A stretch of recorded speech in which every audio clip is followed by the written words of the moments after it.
Champions Online, a free-to-play MMORPG based on the world brought to the table by the Champions tabletop game. Releasing in 2009 by developers Cryptic Studios, who some may remember from a couple of outings on the channel last year. Today we take a deep dive into this superhero-stacked world to see what it has to offer its players today, with the game's inhabitants practically falling over themselves in anticipation.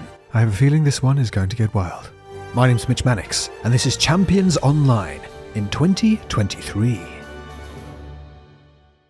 As always, our journey begins at the character creator, with Champions Online sporting a mind-blowing amount of customization options to craft your personal superhero. Each hero is created from a template of classes available within the game, with some of the free-to-play options including Captain BDSM, Bandito Dick Tracy, and Terminator Abraham Lincoln, with the game also including a nice breakdown for each class to give the player an understanding of its roles and strengths before making their choice. As mentioned, following this, any new player will be greeted with a truckload of hysterical looking clothing options and accessories to personalize their hero. Looking to sport 2 hairstyles at once to create a haunted afro? Champions has you covered. Have you ever dreamt of being able to fulfill your dreams of chin armor? Look no further.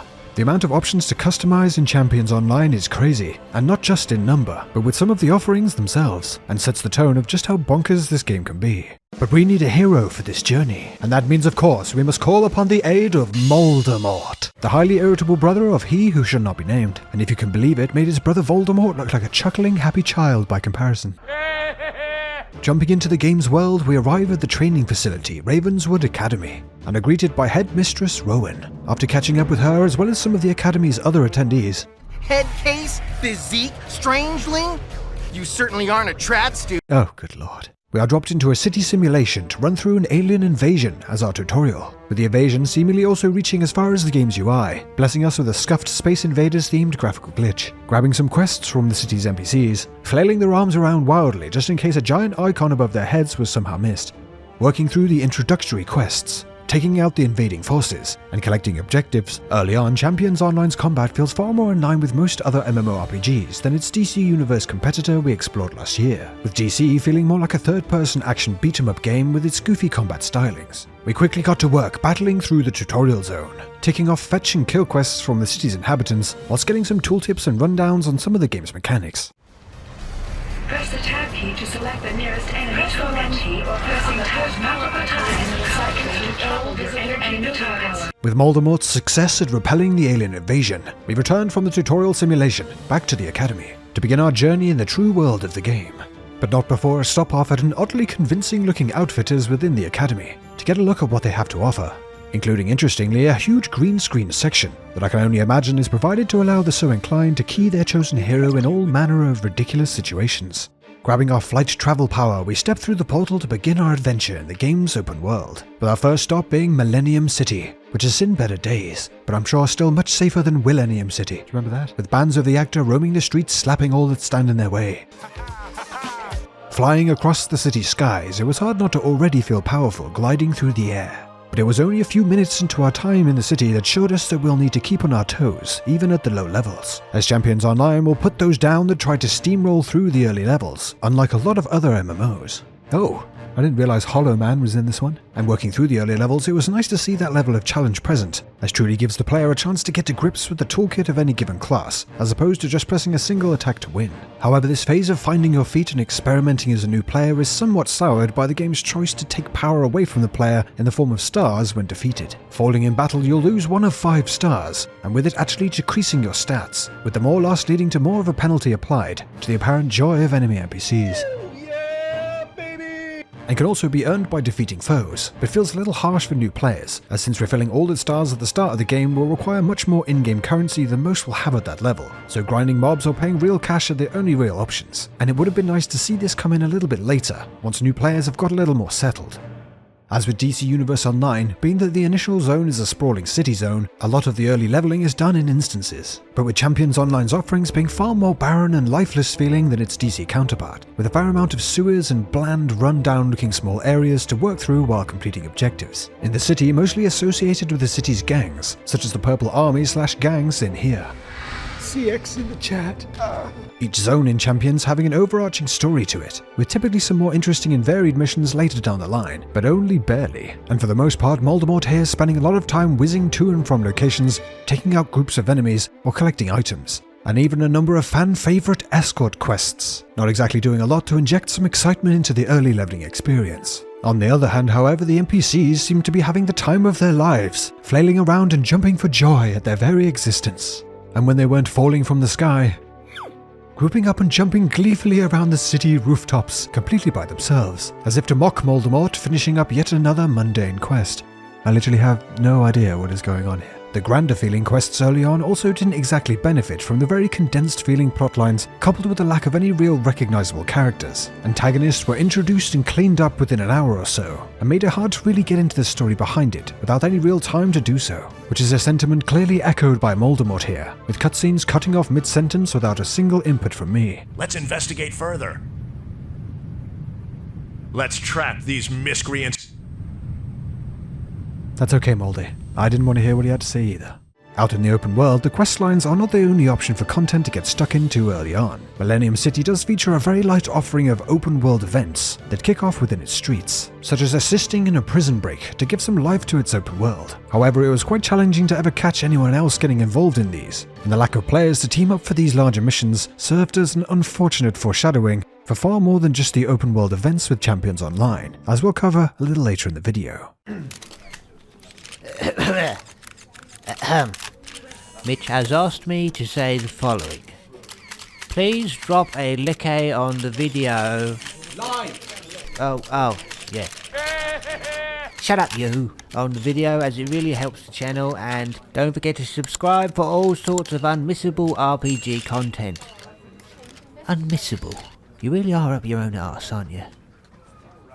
Voldemort would not let these drawbacks stop him. He was dedicated to his journey, and staring epically out into the city, vowed to not stop until he was the greatest superhero the world had ever known.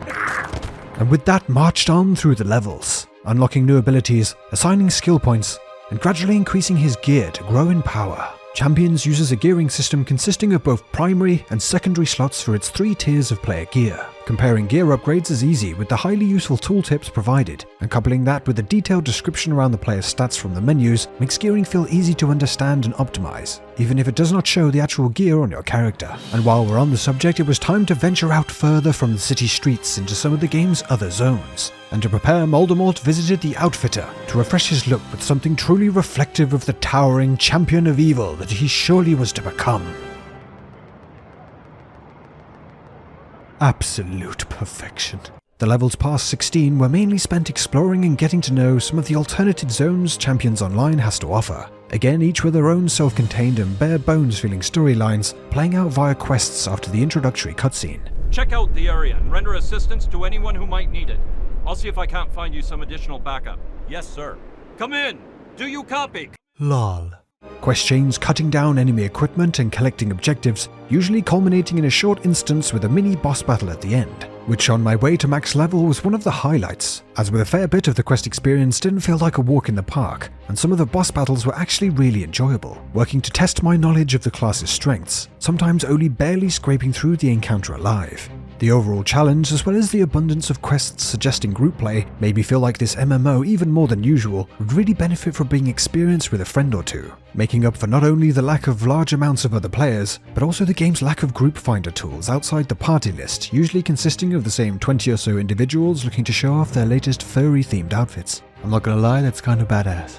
As far as I could tell, you can only advertise your group once you've found someone else that's looking to group up for that content, kind of defeating the point somewhat, leading to most of the grouping being listless attempts at gathering players using zone chat, leaves a tiny pool of players that would even be looking to group up in the first place. Not just that, but the constant staring at zone chat just being yet another distraction while flying. Oh, Jesus!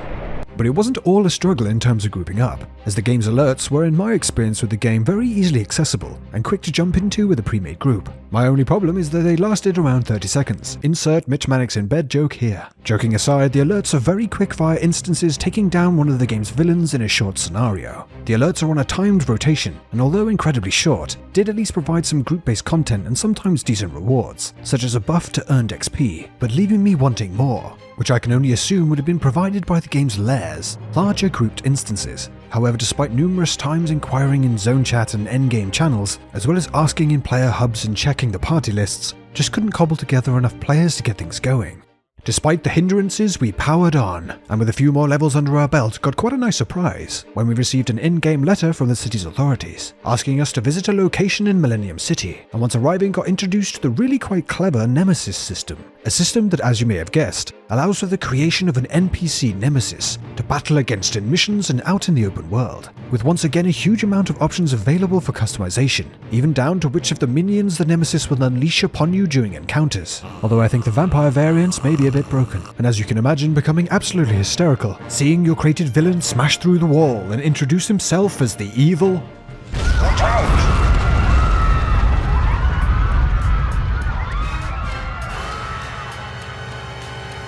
Norbert Chinpants. On our way to the level cap, we also stopped in to take in the game's crafting system, that since release has been quite heavily condensed down in terms of its complexity. Crafting in Champions Online today boils down to collecting upgrades and slotting them in compatible gear, with the free-to-play mainstay of having a percentage chance on upgrades, which will decrease the higher the level it goes. Safe to say, not the MMO to seek out if crafting and professions is an integral part of the MMO experience for you, but does add some lifespan to the gear grind for those late game players, to go along with flying around and taking in the sometimes glitchy and bonkers sights of the main city hub.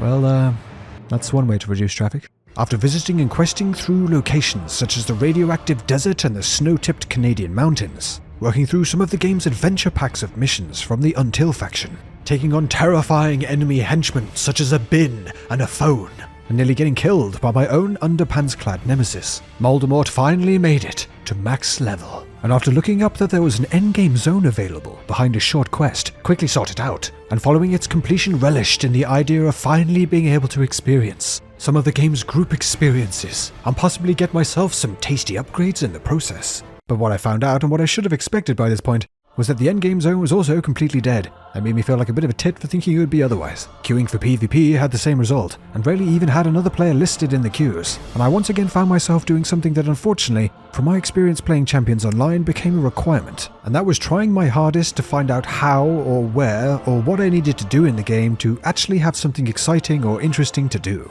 While the game explains elements such as the gearing and stats system well, I found that a lot of the game and progression felt completely directionless, and I was left at level 40 with the same issue of empty queues for content, outside of the lightning fast alerts. I even joined a few Champions Online discords to make sure I wasn't missing something, and was advised once again to ask in the endgame chat channel, but to no avail, spending an age trying to find a lair or any larger group content. But what I did find is without a shadow of a doubt what I expect to be the world's next top comedian.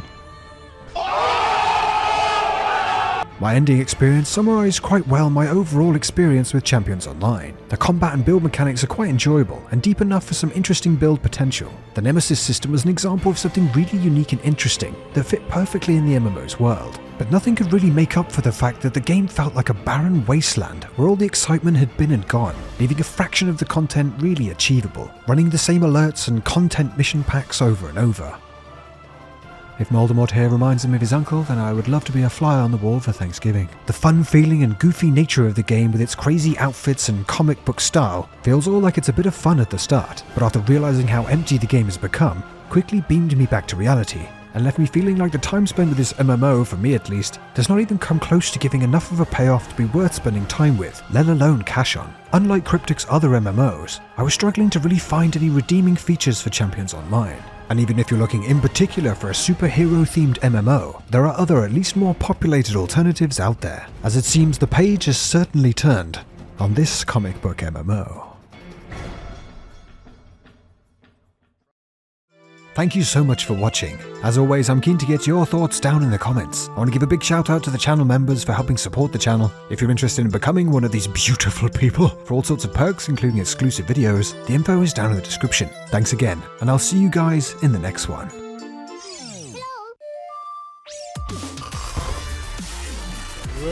Jesus, calm down! Oh dear Lord, what have I done?